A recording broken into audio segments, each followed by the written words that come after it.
প্রথম যে বিষয়টা আমি আপনাদের দৃষ্টি আকর্ষণ করতে চাই যে আল্লাহ রাব্বুল আলামিন আপনাদেরকে এই সমাজের বোঝা হিসেবে সৃষ্টি করেন নাই। আল্লাহ রাব্বুল আলামিন আপনাদেরকে এই সমাজের বোঝা হিসেবে সৃষ্টি করেননি, বরং আল্লাহ রাব্বুল আলামিন আপনাদেরকে এই উম্মতের একটা গর্বিত অংশীদার হিসেবে সৃষ্টি করেছেন। আদম আলাইহিস সালাম যখন জান্নাতে ছিলেন তখনও তার কাছে হৃদয়ের মধ্যে কিছুটা শূন্যতা অনুভব হয়েছে, যেটা আল্লাহ রাব্বুল আলামিন হাওয়া আলাইহিস সালামকে দিয়ে পূর্ণ করেছেন এবং তার বুকের পাঁজরের হাড় থেকেই তার স্ত্রীকে আল্লাহ পাক সৃষ্টি করেছেন। এবং উভয়ের প্রতি আল্লাহ পাকের নির্দেশ কিন্তু সমান ছিল। এমন না যে আদম আলাইহিস সালামকে বলা হয়েছে এই গাছের কাছেও যেও না, হাওয়া আলাইহিস সালামকে বলা হয় না, এই ব্যাপারটা কিন্তু এমন নয়, বরং উভয়ের প্রতি সমান আদেশ ছিল। ওয়ালা তাকরাবা হাদিহি শাজারা, তাকরাবা শব্দটা দ্বিবচন, তোমরা দুজনের কেউই এই গাছের কাছে যাবে না। অর্থাৎ আল্লাহ পাকের যে আদেশগুলো আসমানি কিতাবের মাধ্যমে আমাদের কাছে এসেছে এগুলো নারী এবং পুরুষের জন্য সমান। ক্ষেত্র বিশেষে কিছু কিছু সূরতে আমলের, চলাফেরার, উসুলের কিছু পার্থক্য আছে, কিন্তু আমভাবে প্রত্যেকটা নসিহত এবং আদেশ কিন্তু নারী পুরুষ সবার জন্য সমান। আমরা যদি চাই যে বাংলাদেশের মাটিতে দিন প্রতিষ্ঠা করতে, তাহলে শুধুমাত্র পুরুষদের ভূমিকা যথেষ্ট না, কোশ্চিনকালেও যথেষ্ট না। কারণ প্রত্যেকটা পুরুষই কোনো না কোনো মায়ের সন্তান, কোনো স্ত্রীর স্বামী, কোনো বোনের ভাই অথবা কোনো মেয়ের বাবা। তাহলে যদি শুধু পুরুষবাচক শব্দে আমরা সমাজ সংস্কার করতে যাই, আমরা ব্যর্থ হব। দুঃখের সাথে বলতে হচ্ছে এটা, কিছু কিছু ক্ষেত্রে আমাদের আত্মসমালোচনার দরকার আছে। আমরা পুরুষদের মধ্যে যে পরিমাণ মেহনত করেছি, করছি এবং করার পরিকল্পনা করছি, তার 50% আমরা মেয়েদেরকে নিয়ে ফিকির করছি না। যে কোনো দিনী বোন যদি হেদায়েতপ্রাপ্ত হন আল্লাহর পক্ষ থেকে, তারপরে সে যে পড়াশোনা করবে, এই পড়াশোনা করার মতো উপযুক্ত প্রতিষ্ঠানও আমরা তাদেরকে দিতে পারি না। নিরাপত্তা, পর্দা এবং সহজলভ্যতা, যে সহজেই সে জ্ঞান শিখবে নিরাপত্তার সাথে, পর্দার সাথে, বাসার কাছাকাছি মাহরামদেরকে সাথে নিয়ে, এমন পরিবেশ কিন্তু হাজারে একটা মেয়েও পাচ্ছে বলে আমার মনে হয় না। তো এই অবস্থা চলতে থাকলে আমরা ইসমাইল আলাইহিস সালামদেরকে জন্ম দিতে পারবো না। যদি প্রত্যেকটা পরিবারের কর্তা ইব্রাহিম না হন এবং মায়েরা হাজরা আলাইহিস সালাম এবং সারা আলাইহিস সালামের মতো না হন, তাহলে তো ইসমাইলি প্রজন্ম আমরা জন্ম দিতে পারবো না। সেক্ষেত্রে আমরা আল্লাহ পাকের জমিনে দিন প্রতিষ্ঠাও করতে পারবো না। পৃথিবীতে আমাদের কাজটা কি আসলে বলেন? এই পৃথিবীতে আমাদের কাজটা কি? এক নাম্বার হচ্ছে আল্লাহ পাককে চিনতে শেখা, আল্লাহ পাকের সামনে আত্মসমর্পণ করা, তার নবীর সুন্নতগুলো মেনে চলা, হালাল খাওয়া, একটা আদর্শ পরিবার গঠন করা, সন্তানদেরকে মানুষ করা, দিনের দাওয়াতের কাজ করা এবং দিনটাকে আল্লাহর জমিনে প্রতিষ্ঠার চেষ্টা করা। এছাড়া কি আমাদের কোনো কাজ আছে পৃথিবীতে? বাকি যে কাজগুলো সেগুলো আনুষঙ্গিক এবং সেগুলো ইবাদত হিসেবে গণ্য হবে যদি আল্লাহর জন্য হয় এবং রাসূলের তরিকায় হয়। যেমন কেউ যদি ঘুমায়, ঘুমানোর কাজটাও তো ইবাদত, যদি সেটা রাসূলের তরিকা মোতাবেক হয়। সিম্পল। খাওয়া দাওয়া করা, আমরা আমাদের চাহিদায় খাই, কিন্তু এটাও ইবাদত হিসেবে গণ্য হবে যদি খাওয়ার সুন্নাতটা আমরা ঠিক মতো আদায় করতে পারি। তাহলে প্রতিটা কাজই সুন্নাহ এবং ইবাদত হবে যদি আমরা সেটার তরিকা ঠিক রাখি। মূল কাজগুলো কি? মূল কাজগুলো হচ্ছে যে, আবার বলতেছি, মূল কাজগুলো হচ্ছে: এক, এই পৃথিবীতে আল্লাহকে চেনা, আল্লাহকে চিনতে শেখা। দুই, আল্লাহ রাব্বুল আলামিনের সামনে শর্তহীন আত্মসমর্পণ, শর্ত সাপেক্ষে না, একদম নিঃশর্ত আত্মসমর্পণ। তিন, আল্লাহ পাকের সমস্ত হুকুম আহকামগুলো মেনে চলা। চার, রাসূলুল্লাহ সাল্লাল্লাহু আলাইহি ওয়াসাল্লামের আদর্শ প্রত্যেকটা কাজে বাস্তবায়ন করা, সুন্নতের উপর থাকা। পাঁচ, হালাল খাওয়া। ছয়, আদর্শ পরিবার গড়ে তোলা। সাত, সন্তান প্রতিপালন। আট, সৎ কাজে আদেশ। নয়, অসৎ কাজে নিষেধ। 10, আল্লাহ পাকের এই জমিনের মধ্যে দিনটাকে প্রতিষ্ঠার চেষ্টা করা, যার যা সামর্থ্য আছে তাই দিয়ে। কেউ জান দিয়ে করবে, কেউ মাল দিয়ে করবে, কেউ কথা দিয়ে করবে, কেউ লিখনি দিয়ে করবে, কেউ প্রয়োজনে আল্লাহর পথে জিহাদ করবে, কেউ প্রয়োজনে শহীদ হবে। যার যেটা সুরত সে সেভাবে করবে। এছাড়া কি দুনিয়াতে আমাদের কোনো কাজ আছে? এই কাজগুলোর মধ্যে এই কাজগুলোকে যদি আমরা বাস্তবায়ন করতে পারি তাহলে দুনিয়াতেও সফল হব ইনশাআল্লাহ, পরকালেও জান্নাতে যাব ইনশাআল্লাহ। এই তো, এই কাজগুলো যদি আমরা বাস্তবায়ন করতে পারি দুনিয়াতেও সফল হব ইনশাআল্লাহ এবং পরকালেও জান্নাতে যাব ইনশাআল্লাহ।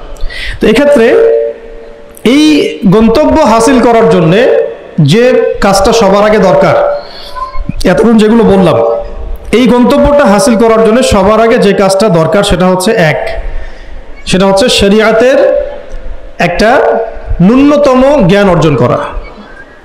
শরিয়াতের ন্যূনতম একটা জ্ঞান অর্জন করা। শরিয়াতের ন্যূনতম জ্ঞান বলতে আমি কি মিন করছি, কি বুঝাচ্ছি? আমি বুঝাচ্ছি কমপক্ষে আপনাকে বিশুদ্ধ করে কোরআন তেলাওয়াত করা শিখতে হবে, 1 নাম্বার। এর সাথে আপনাকে আরবি ভাষা কিছুটা হলেও শিখতে হবে যাতে আপনি কোরআনটা বুঝতে পারেন। 3 নাম্বার হচ্ছে হাদিস শাস্ত্র পড়ার যোগ্যতা আপনাকে অর্জন করতে হবে, মানে হাদিস পড়াশোনা করতে হবে। 4 নাম্বার নবী সাল্লাল্লাহু আলাইহি ওয়াসাল্লামের পবিত্র সিরাত অর্থাৎ জীবনী, এটা আপনাকে পড়তে হবে।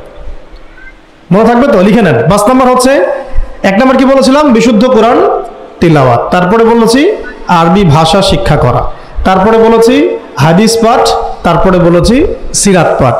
5 নাম্বার হচ্ছে আকীদা বিশুদ্ধ করা। আকীদা বিশুদ্ধ করা। আকীদার অনেক কিতাব আছে এবং আকীদার আর অনেক দার্সও আছে, এটা নিয়ে আমরা পরে আলোচনা করবো ইনশাআল্লাহ।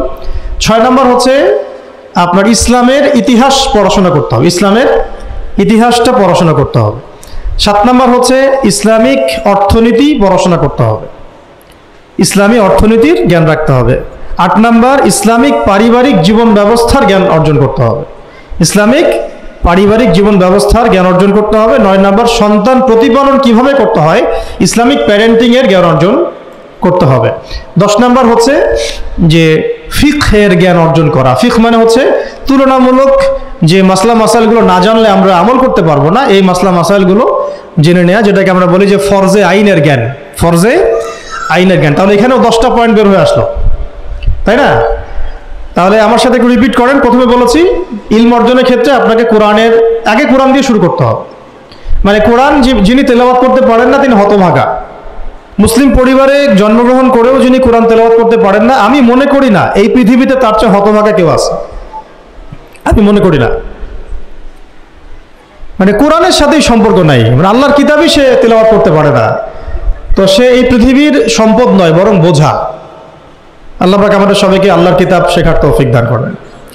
একটা 1 নাম্বার, এখান থেকে শুরু হবে পড়াশোনা। আগেই একটা আদনান ভাইয়ের বই নিয়ে নিলাম, আগে একটা অমুক স্কলারের বই নিয়ে নিলাম, আগে একটা তমুক স্কলারের বই নিয়ে নিলাম, এভাবে পড়াশোনা শুরু করতে হয় না।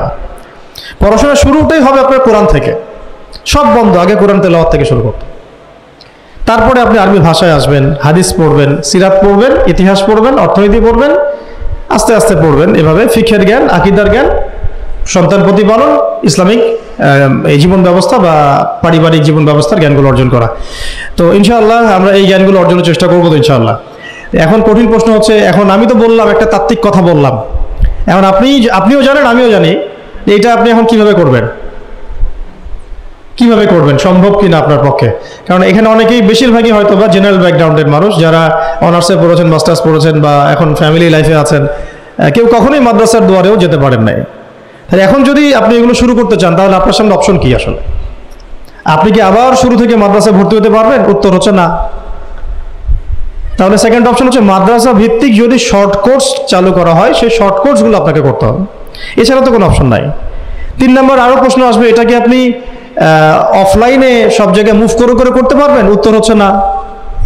যদি আপনার অফলাইনে আপনার সামনে কোনো সুযোগ থাকে তাহলে তো ভালো, যে আপনার বাসার পাশে একটা মাদ্রাসা আছে বা আপনার এলাকাতে একটা সুন্দর মাদ্রাসা আছে, এটা থাকলে তো আলহামদুলিল্লাহ এবং ভালো, আমরা চাই সেটাই হোক, কিন্তু সবার ক্ষেত্রে এটা পসিবল হয়ে ওঠে না। এই কারণে অনলাইনের কোর্সগুলোর দিকেও একটু ফোকাস করতে পারেন, ঘরে বসে পর্দার সাথে আপনি কোর্সগুলো করতে পারেন।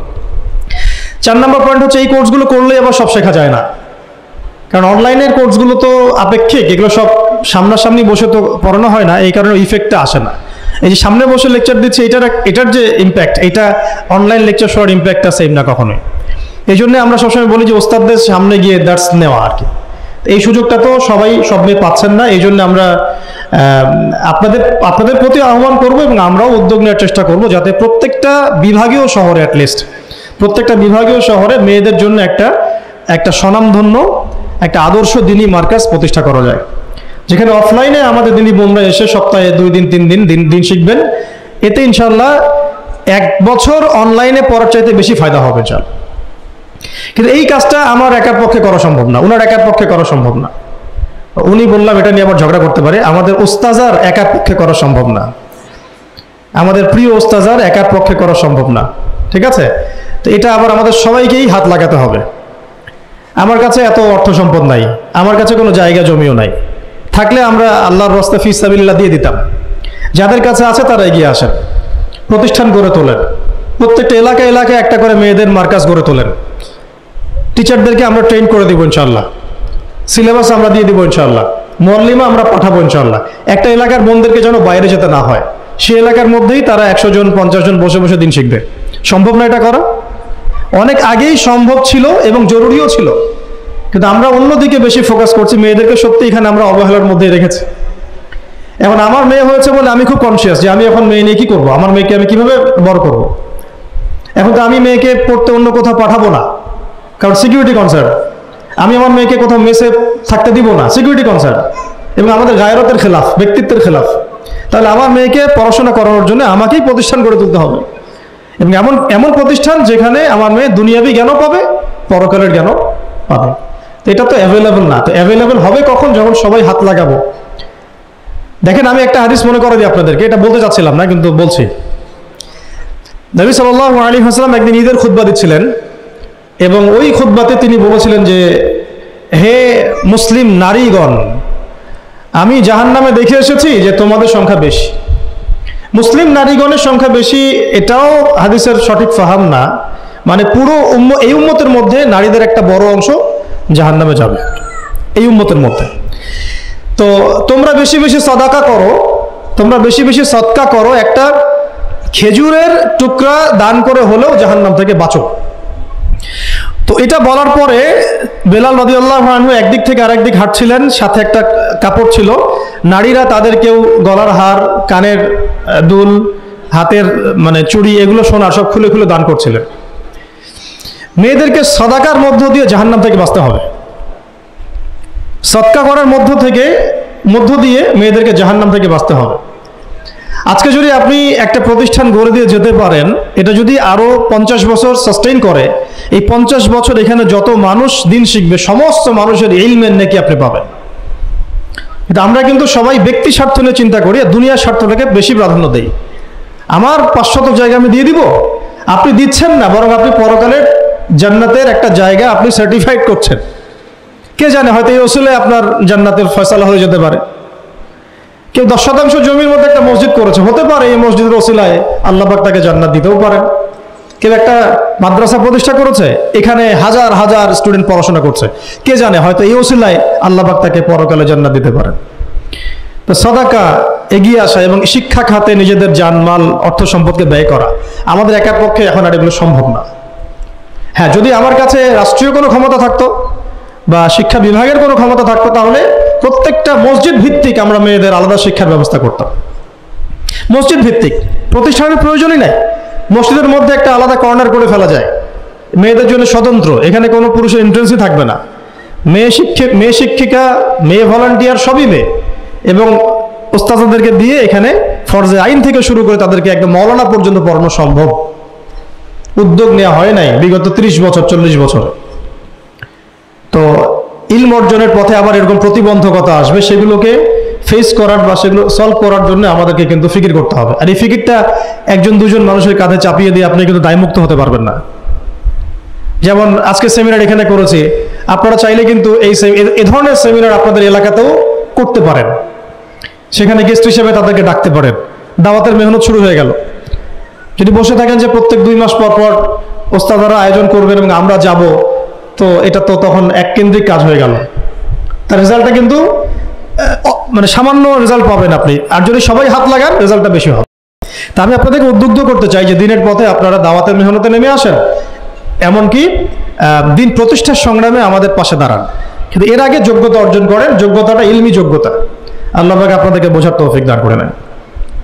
এটা 1 নম্বর। এবং ইলমের পথে প্রতিবন্ধকতার কথাগুলো বললাম, এগুলোকে ফেস করার এবং এগুলোকে যেন রিকভার করতে পারি আমরা, সেই তৌফিক আল্লাহ আমাদের জন্য সবাইকে দান করেন।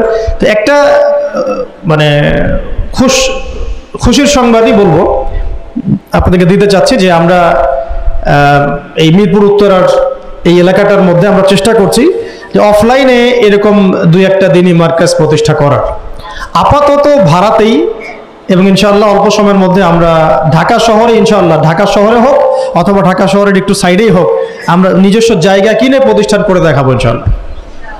এবং আমাদের পরিকল্পনা হচ্ছে একদম ফ্রম দ্য ভেরি বিগিনিং, এই নুরানি থেকে শুরু করে, প্লে গ্রুপ থেকে শুরু করে আস্তে আস্তে গ্র্যাজুয়ালি দাওরা হাদিস এবং মাস্টার্স পর্যন্ত নিয়ে যাওয়া, দুটাই যেন থাকে। এবং আমার পরিকল্পনা হচ্ছে মাস্টার্সের পরে আমাদের ছেলেমেয়েরা যেন বড় বড় ফ্যাকাল্টিগুলোতে পড়াশোনা করতে পারে, ওই রাস্তাগুলো খুলে দেয়া। তো এই কাজগুলো আমার একার পক্ষে আসলে সম্ভব না। আপনারা যদি এগিয়ে আসেন সবাই, দিনী ভাইরা, দিনী বোনরা এবং আমাদের বিত্তশালী যারা আছেন, যাদেরকে আল্লাহ পাক সৎ হৃদয় দিয়েছেন এবং দান সৎকা করার মতো মানসিকতা দিয়েছেন, ইনশাআল্লাহ আসেন একসাথে হাত লাগে কিছু করি, আল্লাহ পাক করার তৌফিক দান করেন। আর এই দেশের এই সময়টা, দেশের চলমান এই সময়টা আমাদের জন্য দিনের কাজ করার একটা উর্বর সময়। এখন যদি আমরা এই বিষয়গুলো গুছিয়ে নিতে পারি, ইনশাআল্লাহ আগামী 10 বছর পরে ভালো ফলাফল পাবো ইনশাআল্লাহ। আমার মেয়ের বয়স আজকে থেকে 10 বছর পরে হবে 11 বছর। তো 11 বছর বয়সে আমি আয়েশাকে কোথায় দেখতে চাই, মারিয়ামকে কোথায় দেখতে চাই, ঠিক আছে, আমি আমার মেয়ে খাদিজাকে কোথায় দেখতে চাই, এটা আমাকে এখন থেকে ফিকির করতে হবে। রেডিমেড কিছুই পাবেন না, এই যুগ রেডিমেড আপনাকে কিছু দিবেই না। যদি মনে করেন একটা স্কুল প্রতিষ্ঠান চাচ্ছি রেডিমেড, যেখানে বাচ্চাকে ঢুকাবো ওকে আলেমা বানিয়ে বের করে দিবে, এমন কোনো প্রতিষ্ঠান আপনি পাবেন না। রেডিমেড কিছু হয় না, নিজের অনেক কন্ট্রিবিউশন লাগে এখানে। শুধু প্রতিষ্ঠান, শুধু কিতাব কখনোই একজন ব্যক্তির ভবিষ্যৎ গড়তে পারবে না। শুধু প্রতিষ্ঠান, শুধু কিতাব পারবে না। তো অনেক গভীরে চলে যাচ্ছি, মূল কথাটা আশা করি বোঝাতে পেরেছি। ইলম যেমন অর্জনও করতে হবে, ইলম মানুষের কাছে সহজলভ্য করার প্ল্যাটফর্মও তৈরি করতে হবে। আল্লাহ পাক আপনাদের সবাইকে এগিয়ে আসার তৌফিক দান করেন, আমিন। আসেন শুরু করি, আমরা শুরু করি ইনশাআল্লাহ। আল্লাহ পাকের কাছে তারাই বেশি মাকবুল, তারা বেশি সম্মানিত যারা প্রথমে শুরু করে। যদি আমরা এরকম 5টা প্রতিষ্ঠান করে ফেলি ঢাকায়, তখন দেখবেন দিনী বোনের অভাব নাই, অনেক হাজার হাজার বোন আসছেন সেমিনারে। কিন্তু তারা আসছেন কখন? যখন এটা রেডি হয়ে গেছে তখন। আর আপনারা এসেছেন কখন? যখন কিছুই ছিল না তখন। তো এটা লা ইয়াজতামিআন, এটা কখনো সমান হবে না। তো আল্লাহ পাক আমাদেরকে অগ্রজ হওয়ার তৌফিক দান করেন, আমিন। তো ইলমের সাথে 2 নম্বর যে পয়েন্টটা নোট আউট করবেন সেটা হচ্ছে বেশি বেশি আমল করা। আমলবিহীন ইলমের কোনো মূল্য নাই, আমলবিহীন ইলমের কোনো মূল্য নাই। এখন আমল করাটা কি খুব কঠিন? আমি আপনাদেরকে আমার ওস্তাদের একটা কথা বলি। আমার ওস্তাদ আমাদেরকে শিখিয়েছেন, বলেছেন যে আমল প্রতিদিন করা, অল্প হলেও প্রতিদিন করা। প্রতিদিন আপনি 10 পারা পড়তে পারবেন না হয়তো, ঠিক আছে, 2 পৃষ্ঠা পড়েন। প্রতিদিন আপনি হয়তো 20টা হাদিস পড়তে পারবেন না, 2টা হাদিস পড়েন। প্রতিদিন হয়তো আমরা তাহাজ্জুদ, চাশত, আওয়াবিন, ফরজ, সুন্নাহ সব একসাথে হয় না, তাই না?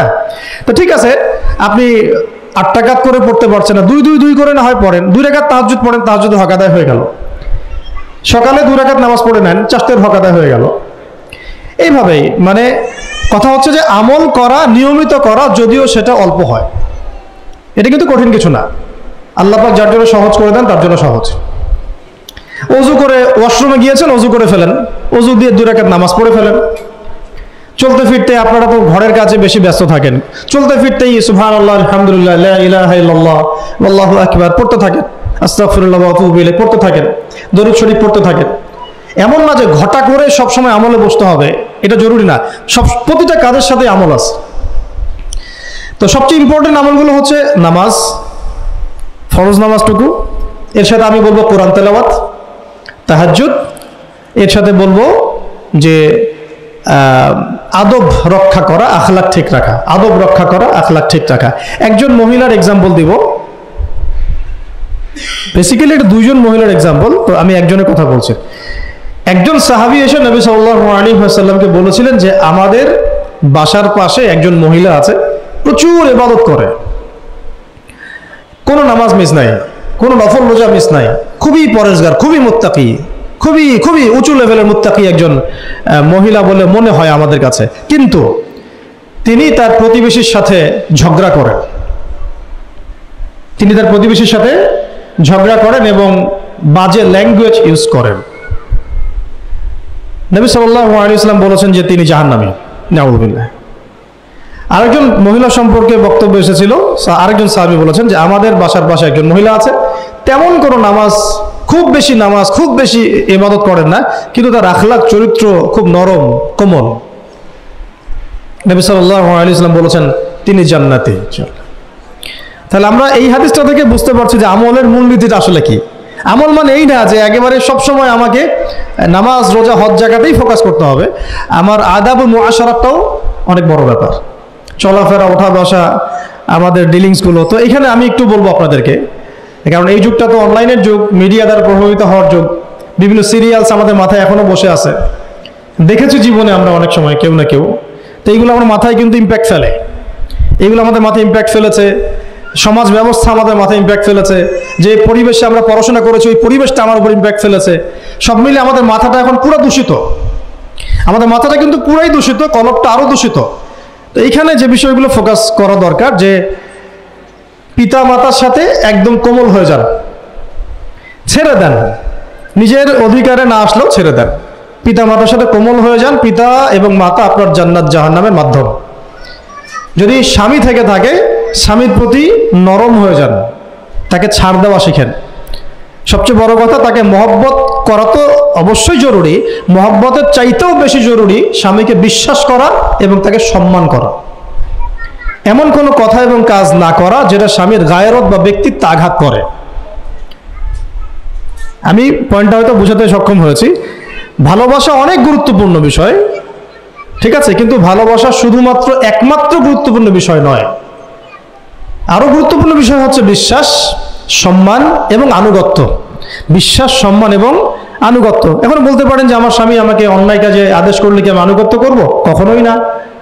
যখন স্বামী আপনাকে কোরআন সুন্নাহর দিকে আপনাকে ধাবিত করবেন, তখন আপনি তার আনুগত্য করতে বাধ্য, এবং এটা আপনার জান্নাতে যাওয়ার মাধ্যম বটে। এই হাদিসটা খুব ভালো করে মনে রাখতে হবে যে এই পৃথিবীতে কেউই আল্লাহ পাকের পরে সিজদা পাওয়ার যোগ্য না। এমনকি নবীদেরকেও আল্লাহ পাক সিজদা করতে বলেন নাই, কিন্তু সেই নবী আমাদেরকে কিন্তু বলেছিলেন যে যদি আল্লাহ পরে কাউকে আমি সিজদা করতে বলতাম, তাহলে আমি স্বামীদেরকে সিজদা করতে বলতাম।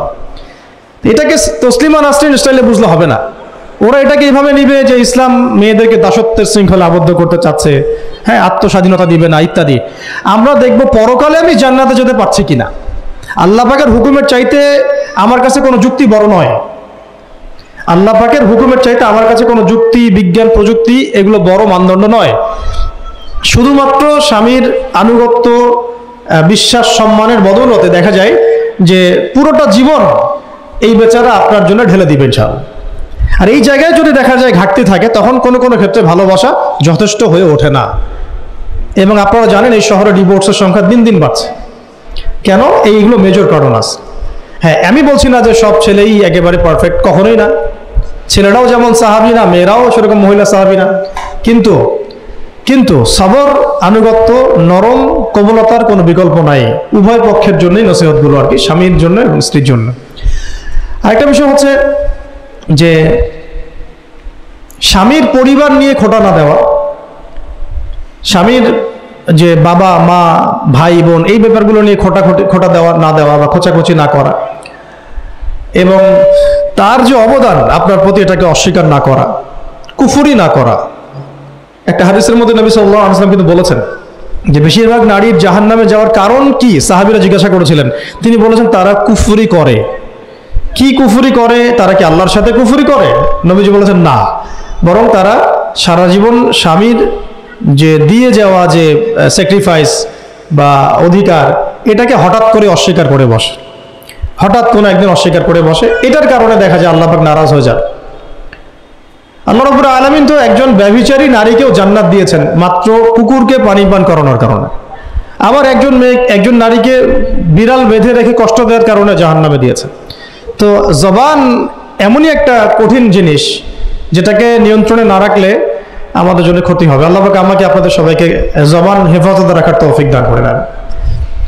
আর কিছু বিষয় হচ্ছে, কিছু শাসন সমাজে থাকে, মানে পরিবারের মধ্যে থাকে। এই শাসনগুলো কখনোই মেয়েদেরকে বিপথে নিয়ে যাওয়ার জন্য নয়, বরং যে আপনাকে মহব্বত করবে সেই আপনাকে শাসন করবে। যে আপনাকে মহব্বত করে সেই কিন্তু আপনাকে শাসন করবে। যার আপনার ব্যাপারে কোনো কেয়ার নাই সে কিন্তু আপনাকে শাসন করতে আসবে না। আপনি কোথায় যান তার তো কোনো যায় আসবে না। আর যে আপনাকে চাইবে, জোর করে টেনে নিয়ে আসতে চাইবে জান্নাতের পথে, সে কিন্তু আপনার উপর মাঝে মাঝে শাসন করতে পারে। ওই অধিকারটুকু দিতে হবে। আর আমাদের মেয়েদেরকে ওই মেজাজেও তৈরি করতে হবে। তো পারিবারিক বিষয়গুলোর ক্ষেত্রে আসছিলাম, এটা একটু পরে আবার আসতেছি ইনশাআল্লাহ, যে ইলমের সাথে আমলটা খুব জরুরি। এবং আমলের ক্ষেত্রে শুধু নামাজ, রোজা, হজ, যাকাত এটাকে আমি মিন করছি না। মিন করছি যে আমার বাবার সাথে সম্পর্ক, মায়ের সাথে সম্পর্ক, আত্মীয়দের হক আদায় করছি কিনা, প্রতিবেশীর সাথে রিলেশন ঠিক আছে কিনা, এবং স্পেশালি পরিবারের স্বামীর সাথে আমার এই বিষয়গুলো ঠিক আছে কিনা। তো এইগুলো যদি ঠিক থাকে, অল্প আমল যথেষ্ট হয়ে যাবে ইনশাআল্লাহ তাআলা। আল্লাহ পাক আমাদেরকে তৌফিক দান করেন, আমিন। 3 নম্বর আমি পয়েন্ট নোট আউট করছিলাম মেয়েদের জন্য, যে আমি আমার মেয়েকে নসিহত করতাম যে বেশি বেশি দান সদকা করতে, বেশি বেশি দান সাদাকা করতে। মেয়েদের জন্য স্পেশালি সাদাকাটা বেশি করা উচিত। ছেলেরা তো সাদাকা করে, কম বেশি কিন্তু করে, যেহেতু তারা বাইরে থাকে। তো আপনারা সাদাকা করার জন্য যদি স্বামীর অর্থ আপনাদের কাছে নেন, এটা দোষের কিছু না। চেয়ে নেওয়া, বলে নেওয়া, তাদের কাছ থেকে অর্থ নিয়ে সাদাকার একটা অংশ রাখা। দেখেন, আবু বকর রাদিয়াল্লাহু আনহুর নাম তো সবাই শুনেছেন। তিনি যখন খলিফা হয়েছিলেন, তখন তার স্ত্রী কিছু কিছু করে সম্পদ জমিয়ে রাখতেন, খাবার জমিয়ে রাখতেন। পরে একদিন ভালো একটা খাবার রান্না করে খাইয়েছেন ওই জমিয়ে রাখা খাবার থেকে। এখান থেকে একটা বিষয় বুঝতে পারলাম, সম্পদ সেভ করা শিখতে হয়।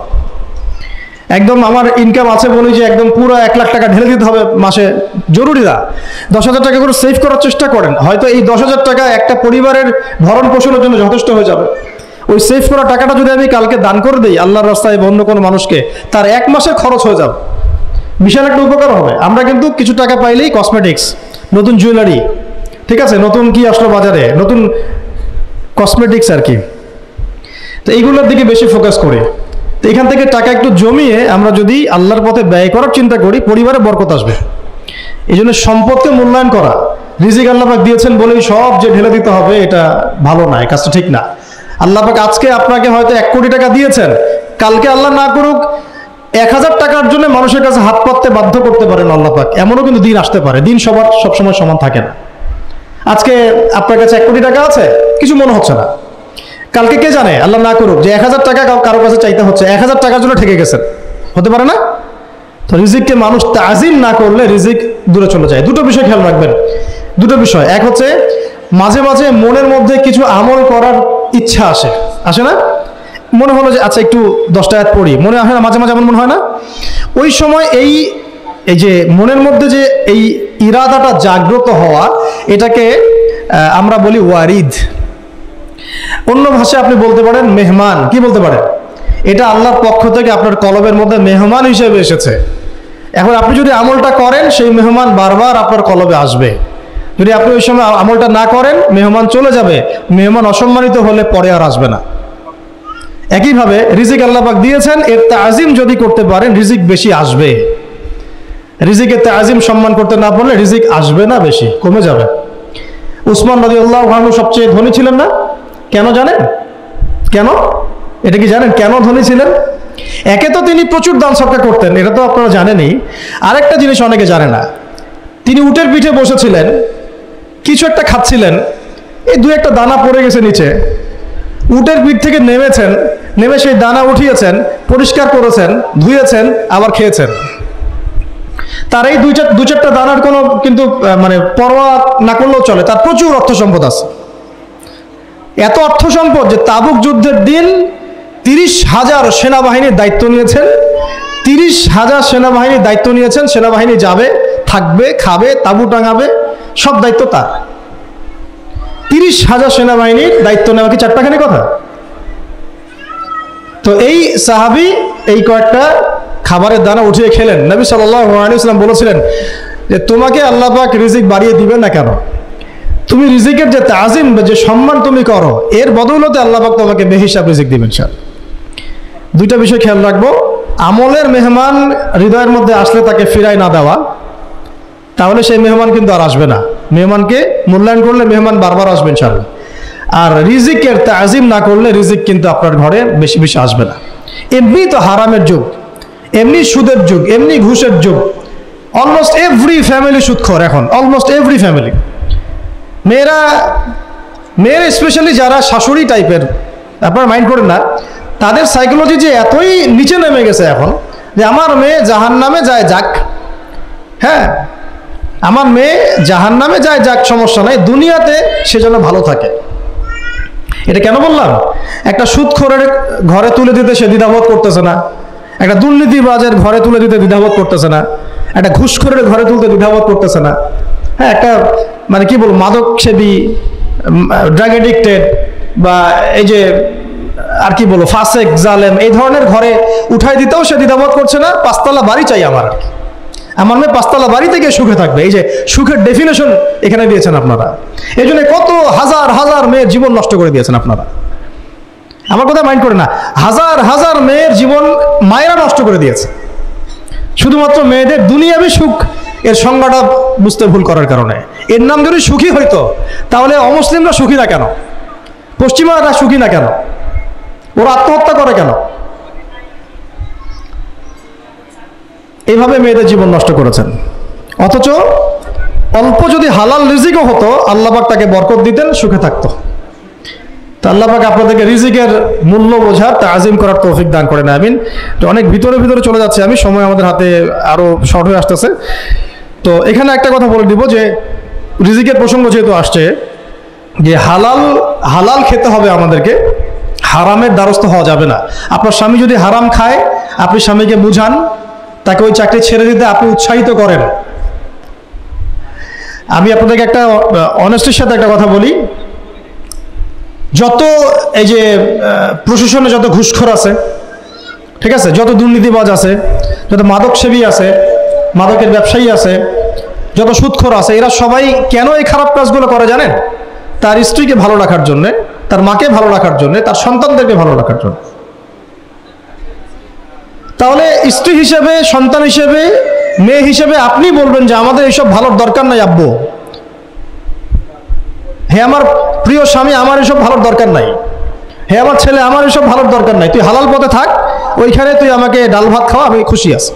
এইভাবে আপনারা তাদেরকে মোটিভেট করেন, দেখবেন সমাজে হারাম কমে গেছে ইনশাআল্লাহ। আর হারাম খাওয়া এই ছেলে মেয়েগুলোও কিন্তু মানুষ হবে না। হারাম খাওয়াতে ছেলে মেয়েগুলো রক্ত মাংস গড়ে উঠছে, এরাও কিন্তু মানুষ হবে না। আল্লাহ পাক আমাদেরকে হালাল খাওয়ার তৌফিক দান করেন, এবং হালালের জন্য আপনাদের ভূমিকা অনেক বেশি। আমরা উত্তরবঙ্গ সহ দেশের বিভিন্ন জায়গায় সফর করে যেটা দেখেছি, যত সুদী এনজিও আছে না, এনজিওগুলোর মধ্যে মহিলাদের নামই বেশি, জানেন? মহিলাদের নাম বেশি সুদী এনজিওতে। তো এই দাওয়াতগুলো আমরা মা বোনদেরকে দিতে চাই যে কোন অবস্থাতে যেন হারাম রিজিকের দিকে আপনারা না ধাবিত হন, এবং রিজিকের তাজিম করেন, পরিবারের মধ্যে হৃদ্যতা ভালোবাসা বজায় রাখেন, একে অপরকে বিশ্বাস, সম্মান এবং শ্রদ্ধা করেন। ইনশাআল্লাহ তাআলা আপনাদের পরিবারও সুখী হবে, রিজিকও সুন্দর হবে এবং রিজিকে বরকত হবে ইনশাআল্লাহ। এরপরে আমি আর দু একটা পয়েন্ট নোট করেছি, বলে শেষ করে দিচ্ছি। যে এটা স্পেশালি আমি আমাদের ওইসব দিনই বোনদেরকে বলতে যাচ্ছি যে বোনেরা এখনো বিয়ে শাদী করেন নাই। সেটা হচ্ছে যে বিয়ে করার আগেই দিনের বেসিক লেখাপড়া শেষ করেন। এত পাগল হওয়ার দরকার নেই। আগে চরিত্র হেফাজত হচ্ছে না, রোজা রাখেন, ঠিক আছে? দিনই পড়াশোনা আগে শেষ না করে বিয়ে করতে যায় না। বহু আলেমা যারা মাদ্রাসা লাইনের ছাত্রী ছিল, দিনই পড়াশোনা শেষ না করে বিয়ে পিড়িতে বসার কারণে কেরিয়ার ধ্বংস হয়ে গেছে। বিয়ে পরে করেন, আগে পড়াশোনাটা, তুলনামূলক পড়াশোনাটাকে শেষ করে নেন। তুলনামূলক পড়াশোনা শেষ করতে 18 থেকে 20 বছরের বেশি লাগে না। যদি আপনি শুরু থেকে শুরু করেন, একদম 18 থেকে 20 বছর হতে হতে আপনার পড়াশোনা মোটামুটি শেষ হয়ে যাবে। আর যে সাবজেক্টগুলো বললাম আমি, ওইগুলোই বেসিক পড়াশোনা। এখন এটা হয়তো সবার ভাগ্যে নসিব নাও হতে পারে, সেক্ষেত্রে বিকল্প অপশন আমরা যাব। কিন্তু আগে মূলনীতি হচ্ছে একটা লেভেল পর্যন্ত পড়াশোনা করার পরেই বিয়ে করেন, কারণ বিয়ের পরে আপনার যত রেসপন্সিবিলিটি আসবে, এটা তখন পড়াশোনা মেনটেন করা এতটাও সহজ না, প্রায় অসম্ভবের পর্যায়ে পড়ে যায় আর কি। আর দু একটা বাচ্চা কাচ্চা হয়ে গেলে তো তখন আর কোনো কথাই নাই। তাহলে আপনারা কি আমাদেরকে আয়েশা রাদিয়াল্লাহু আনহার মতো একটা প্রজন্ম দিতে পারবেন না? যদি এটা আপনাদের উদ্দেশ্য হয়, সেক্ষেত্রে কি পড়াশোনা শুরু থেকে করা উচিত না? এখন এই সুযোগটা আমাদের সব বোনদের সামনে হয়তো থাকে না, এই জন্য আমরা বললাম যে বিকল্প অপশনগুলোতে আপনারা দিন শেখার চেষ্টা করেন। আর এরপরে যখন বিয়ে করবেন, পড়াশোনা মোটামুটি শেষ হয়েছে, বিয়ে করবেন, এখন 18-20 বছর বয়স হয়ে গেছে, এখন আল্লাহর ওয়াস্তে দুনিয়াবি বিষয়কে সর্বোচ্চ অগ্রাধিকার দিয়েন না, আজীবন পস্তাবেন, এবং একবার পস্তানো শুরু করলে এই পস্তানো আজীবনও শেষ হবে না। তখন মেইল করে মেসেজ করে করে লাভ হবে না, কারণ আপনি বিয়ের আগে দিনকে প্রাধান্য দেন নাই, বরং দুনিয়াকে প্রাধান্য দিয়েছিলেন। আপনি বিয়ের আগে দিনকে প্রাধান্য দেন নাই, বরং দুনিয়াকে প্রাধান্য দিয়েছেন। যখন আপনি সবসময় পরকালকে, আল্লাহকে, তার রাসূলকে প্রাধান্য দিবেন, দিনকে প্রাধান্য দিবেন, দুনিয়া আল্লাহই গুছিয়ে দিবেন। আর যখন আপনি মানে দুনিয়াকে সর্বোচ্চ অগ্রাধিকার দিবেন, দিন আপনার কাছ থেকে দূরে সরে যাবে। দিনের একটা গায়রত আছে, একটা ব্যক্তিত্ব, দিনের একটা স্বতন্ত্র গায়রত আছে, সে সবার কাছে ধরা দেয় না। যে তাকে মূল্যায়ন করে তার কাছেই দিন আসে, যে তাকে মূল্যায়ন করে না তার কাছে দিন আসে না। তো দিনদার ছেলেকে প্রাধান্য না দিয়ে বিয়ে করতে যায় না, জীবনটা ধ্বংস হয়ে যাবে। হ্যাঁ, আমি বলছি না দিনদার ছেলে মাদ্রাসাতেই থাকে না, ইঞ্জিনিয়ার লাইনেও থাকতে পারে, ডক্টরও হতে পারে, ইঞ্জিনিয়ারও হতে পারে, কিন্তু এটা বাহ্যিকভাবে এটাকে জাস্টিফাই করাটাও ডিফিকাল্ট। কিছু কিছু ক্রাইটেরিয়া দেখে আপনি একটু আন্দাজ করতে পারেন, পুরোপুরি হয়তো কখনোই বুঝতে পারবেন না।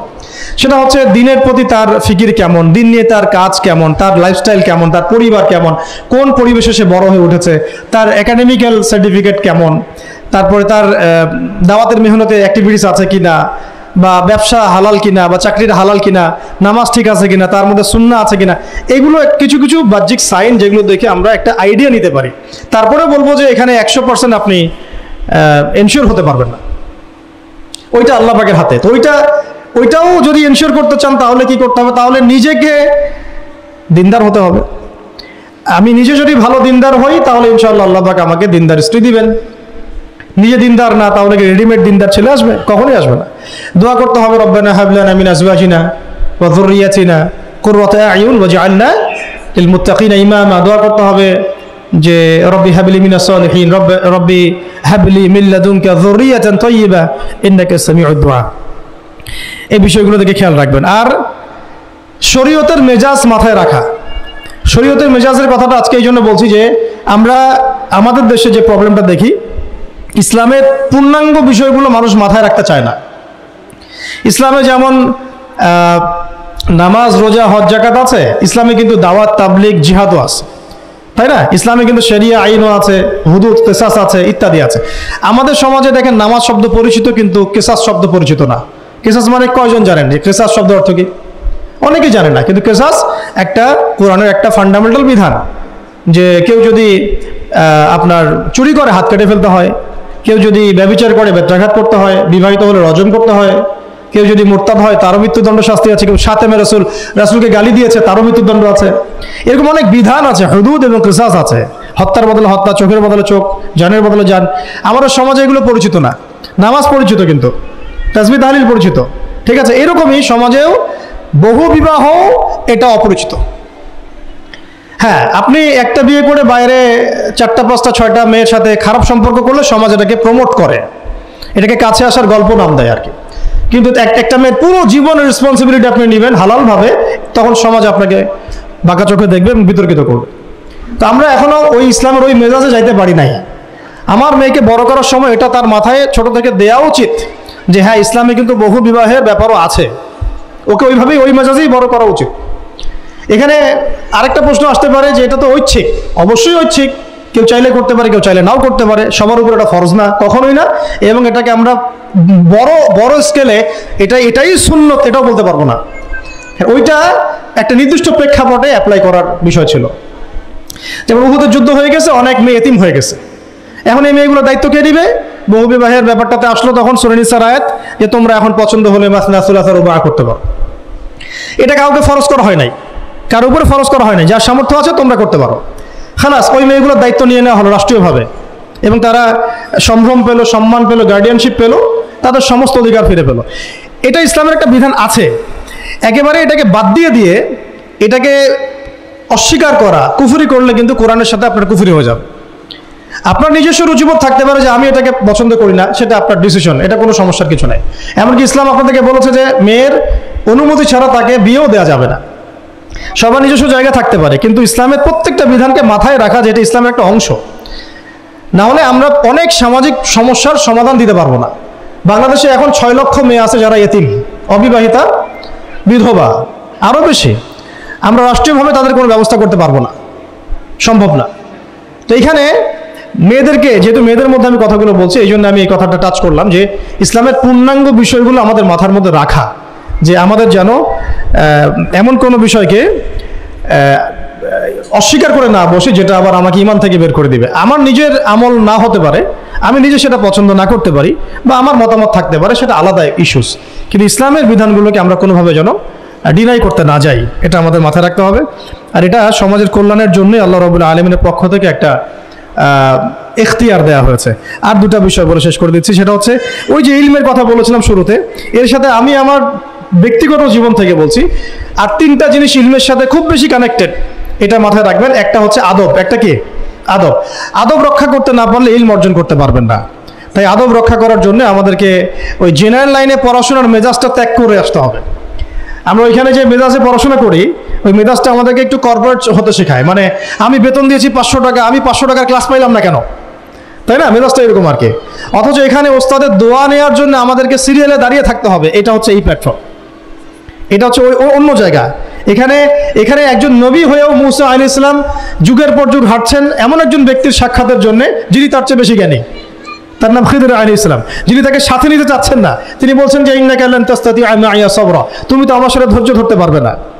কিন্তু মুসা আলাইহিস সালাম তারপরও চললেন, বারবার প্রশ্ন করলেন, কিন্তু শেষ পর্যন্ত সম্পর্ক কিন্তু নষ্ট হয়ে গেল। মনে আছে কি? হাদিস সূরা কাহফের কথা বলছে। তো এটা হচ্ছে এই ইলমের জায়গাটা এমন একটা ইলমের জায়গা যেখানে আদব রক্ষা না করলে ইলম পাওয়া যাবে না।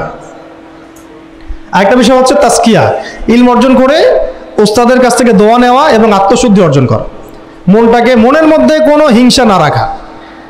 আমাদের সবার এখন মনের মধ্যে যে হিংসা দিয়ে ভর্তি, হিংসাগুলোকে ছেড়ে দেন, মন বড় করে ফেলেন, আল্লাহর জন্য ছেড়ে দেন, হিংসা ত্যাগ করেন, গীবত করা বন্ধ করে দেন, অপবাদ দেয়া তো একেবারেই নিষেধ, পরশ্রী কাতরতা ছেড়ে দেন, মনটাকে একদম খালেস করে রাখেন। একজন সাহাবী সম্পর্কে নবীজি বলছেন, এই যে এখন যে সাহাবী ঢুকবে মসজিদে ও জান্নাতি, সবাই আগ্রহ নিয়ে বসে আছে, কে এসে ঢুকলেন? জান্নাতি। পরের দিনও সেম কথা, এখন যে ঢুকবে সে জান্নাতি। সেম সাহাবী ঢুকলেন, পরের দিনও সেম কথা, এখন যে ঢুকবে সে জান্নাতি। সেম সাহাবী ঢুকলেন। এবার একজন সাহাবী কৌশল করে তার বাসায় গেলেন, দেখি তো কি আমল করে সে। তো দেখলেন তো রাত্রেবেলা তাহাজ্জুদও উঠতেছে না, এশার নামাজ পড়ে ঘুমায় গেছে, ফজরের নামাজে উঠলো। 3 দিন থাকলেন, 3 দিন সেম। তখন তিনি বললেন, আচ্ছা ভাই, তোমার ব্যাপারে নবীজি এরকম মন্তব্য করেছেন, তোমাকে তো এমন কোনো খাস আমল করতে দেখলাম না। তো তিনি বলছেন, আচ্ছা একটা বিষয় হতে পারে, আমি অত বেশি আমল হয়তো করি না, কিন্তু আমি যখন ঘুমাতে যাই আমি সবাইকে মাফ করে দিয়ে ঘুমাই। মন ফ্রেশ, মনটা থেকে সব বের করে দেওয়া, এটা তাসকিয়া, এটা ইলমের সাথে সম্পৃক্ত। আল্লাহ পাক আমাদের সবাইকে এই বিষয়গুলো বোঝার তৌফিক দান করেন, আমিন। আর এরপর আমি বলবো যে সন্তান প্রতিপালনে যত্নশীল হন, কারণ এরপরে তো আমাদের অ্যাসেট তারাই। এবং মেয়েদেরকে আমি বলবো যে আপনারা বেশি বেশি সন্তান নেবেন। কে শিখাইছে একটা বাচ্চা নিতে হবে, 2টা বাচ্চা নিতে হবে? এগুলো বোগাস কথাবার্তা পশ্চিমারা শিখাইছে। আর নবী সাল্লাল্লাহু আলাইহি ওয়াসাল্লাম কি বলেছেন? আমি সেই নারীদেরকে নিয়ে গর্ব করব যেই নারীরা বেশি বেশি সন্তান জন্ম দিতে পারে। আমি আমার উম্মতের সংখ্যা নিয়ে গর্ব করব। হ্যাঁ, সবার ফিজিক্যাল কন্ডিশন এক না হতে পারে, কিন্তু এই মানসিকতাটা ত্যাগ করতে হবে যে আমার একটাই, 2টি সন্তানের বেশি নয়, একটি হলে আরও ভালো হয়। এইসব পশ্চিমা তন্ত্রমন্ত্র বন্ধ করতে হবে, ঠিক আছে? এরপরে বলবো যে মিডিয়া দিয়ে, আচ্ছা, এই সন্তান প্রতিপালনের ক্ষেত্রে একটা কথা বলে দিই যে প্যারেন্টিংয়ের অনেক বই বাজারে বের হয়েছে, প্যারেন্টিং টিপস আছে। এই প্যারেন্টিংটা নিয়ে আলাদা ইনশাল্লাহ একদিন সেশন করবো, এখানে অনেক কথা বলার আছে।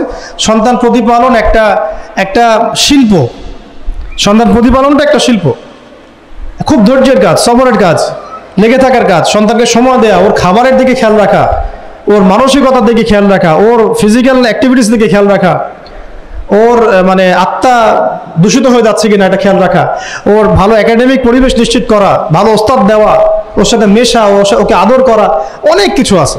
এটা নিয়ে ইনশাল্লাহ আমরা একদিন আরেকটা সেশন করবো ইনশাল্লাহ। তো সন্তান প্রতিপালনের সাথে আমি বলবো যে প্রচলিত যে মিডিয়াগুলো, এই জি বাংলা, স্টার জলসা, এই যে পিছনে লেখা আছে যে অপসংস্কৃতি, এক কথায় বিজাতীয় অপসংস্কৃতি, এই মিডিয়াগুলো বাসা থেকে বন্ধ করে দেন। বাসায় থেকে টেলিভিশন ভেঙে ফেলে দেন একেবারে, টেলিভিশনের দরকার নেই বাসায়। অনলাইনে আমরাও কিছু কিছু ক্ষেত্রে আসলে আমরাও অনলাইনের মধ্যে ডুবে গেছি। আমি নিজেও ফিকির করছি, চেষ্টা করছি এখান থেকে বের হওয়ার জন্য। আপনারাও বের হন, মানে প্র্যাকটিক্যাল জীবনে আসেন। এটা একটা ভার্চুয়াল জগৎ, এখান থেকে আমরা যা দেখি এটা আমাদের মাথার মধ্যে প্রভাব বিস্তার করে। বহু সামাজিক ঘটনা এবং পারিবারিক অঘটন এই ফেসবুক ইউটিউব থেকে হচ্ছে। এই কন্টেন্টগুলো দেখা আমাদেরকে বন্ধ করতে, বাস্তবতার সাথে এগুলো কোনো সম্পর্ক নাই। আমাদের কিতাব পড়ার অভ্যাস বেশি করে বাড়াতে হবে, ওস্তাদদের সহবতে যাওয়া, আমল করা, কান্নাকাটি করা, দোয়া করা, ইস্তেগফার করা, আল্লাহর সাথে কানেকশন। আল্লাহ পাক আমাদেরকে মিডিয়ার এই রং ঢং বলি আমি, মিডিয়ার এই রং ঢংগুলো ত্যাগ করতে হবে। মিডিয়া একটা কিছু দেখলে আমাকে কেন কিনতে হবে? কেন আমি একটা মিডিয়াতে দেখলাম যে এরকম একটা নতুন অর্নামেন্টস আসছে, আমাকেই কেন কিনতে হবে? কেন আমাকে, কেন আমি ওইটার জন্য আবার বাসায় চাপ দিব? কেন ওইটা আমি আমার পরিবারে ফাসাদ সৃষ্টি করার কারণ হবে? প্রয়োজন নাই। আর আমাদের মানে মাদ্রাসার মেয়েদেরকেও এসব থেকে দূরে রাখতে হবে, মিডিয়া থেকে দূরে রাখতে হবে। মানে সব মিডিয়া উপকারী না, বরং মিডিয়ার মধ্যে 99%ই ইসলামিক মিডিয়া না। যদি এটা হতো যে সব এর মধ্যে অ্যাটলিস্ট 10% ইসলামিক মিডিয়া, তাহলে বলতাম ওগুলো অ্যাটলিস্ট দেখেন। কিন্তু এখানে কিন্তু সেই সুযোগটাও পাচ্ছেন না। খুব কম মিডিয়া আমাদেরকে প্রকৃত বিষয়টা শেখায় এবং সত্যের কাছাকাছি নিয়ে আসে। বেশিরভাগ মিডিয়াই প্রতারণাপূর্ণ এবং কর্পোরেট সেকশন, এগুলো থেকে আল্লাহ পাক আমাদেরকে দূরে থাকার তৌফিক দান করেন। এবং এই কালচারগুলো ছেড়ে দেন। হিন্দুদের কালচারের সাথে আমাদের কি সম্পর্ক? আমরা মুসলিম, আমরা মুহাম্মদ সাল্লাল্লাহু আলাইহি ওয়াসাল্লামের উম্মাহ। আমাদের সাথে মুশরিকদের কি সম্পর্ক? আমাদের সাথে ইহুদিদের কি সম্পর্ক? আমাদের সাথে খ্রিস্টানদের কি সম্পর্ক থাকতে পারে? আমরা কেন ওদের সংস্কৃতি গ্রহণ করব? কিসের জন্মদিন, কিসের মৃত্যু দিবস, হ্যাঁ কিসের এসব গায়ে হলুদ, কিসের এসব বৌভাত, এগুলো কি? এগুলোর সাথে আমাদের কি সম্পর্ক? আমাদের সাথে সম্পর্ক হচ্ছে হিজাবের, সালাতের, তাসবির, সিজদার, জায়নামাজের, আতরের, খুশবুর, মিসওয়াকের। আমাদের সাথে এগুলোর সম্পর্ক। আমাদের সাথে সম্পর্ক হিজাবের, আমাদের সাথে সম্পর্ক ইসলামিক ক্যালিগ্রাফির, ইসলামিক, আমাদের সাথে সম্পর্ক কোরআনের, হাদিসের, সিরাতের, লেখাপড়া, ইলমি পরিবেশের, তাসাউফের, এগুলো আমাদের কালচার।